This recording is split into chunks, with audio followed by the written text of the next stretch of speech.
It can be costly. Recruitment in itself is expensive, but it can also be incredibly damaging for our business. It's extremely expensive. I mean, forgetting the actual recruitment costs, depending on what stage it goes wrong, if you've actually reached the point of hire, or maybe they've joined you, I think worst case scenario, I had one girl who left after a week when I'd spent the time training her, doing the induction. We've never really had that. No, we've not really had that. It can be a bit of a nightmare, to be honest with you, because there's many things to consider. The recruitment agency fees, the advertising fees, the time and effort put in by management to get the people trained up to speed. It's hard to quantify exactly what the impact is. I mean, what you would be looking at is obviously everything from the burden on the staff who already exist in the company, carrying the weight of the role before the person starts.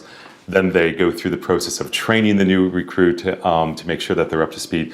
The money to find the recruit. Business travel, like most business transactions, is based on the relationship that builds up between the candidate and the client. And if we have the wrong personality or the wrong knowledge level within the group, that can be incredibly damaging to our reputation. Sometimes it can set you back 2-3 months in your overall plans for moving the business forward. So the actual financial cost can be £20,000-30,000 or more.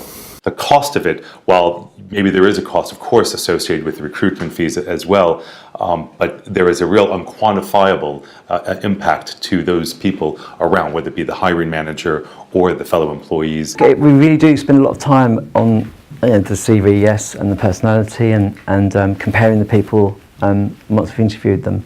So it has to work, and it generally does. Yeah, exactly. And the managers, of course. It's incredibly frustrating for them when somebody leaves, and the impact on them is enormous, because obviously it's their time then to rehire the person. That often means that we have to take longer through the recruitment process than the candidate would like, but we have to get the right candidate first time every time. And not forgetting, of course, the impact that it can have on the sales floor sometimes, when you have the lack of continuity with, the same people dealing with, with customers consistently. So there's so many different ways in which you can feel the impact of not recruiting well.